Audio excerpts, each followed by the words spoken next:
पापा के खूनावल गहीर पोखरा डफा डोर के नहाला सुंदरी बना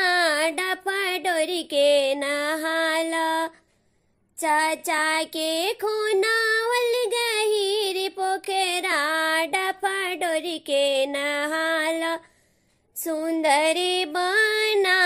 डफा डोर के नहाला भैया के खूनावल गहीर पोखरा डफा डोर के नहाला सुंदरी बना डफा डोर के नहाला पापा के खूनावल गहीर पोखरा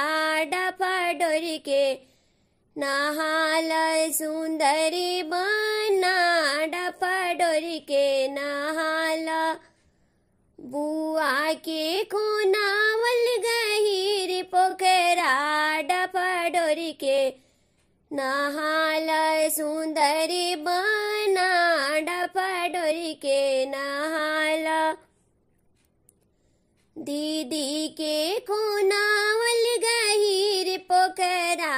डफा डोर के नहाला सुंदरी बना डफा डोर के नहाला।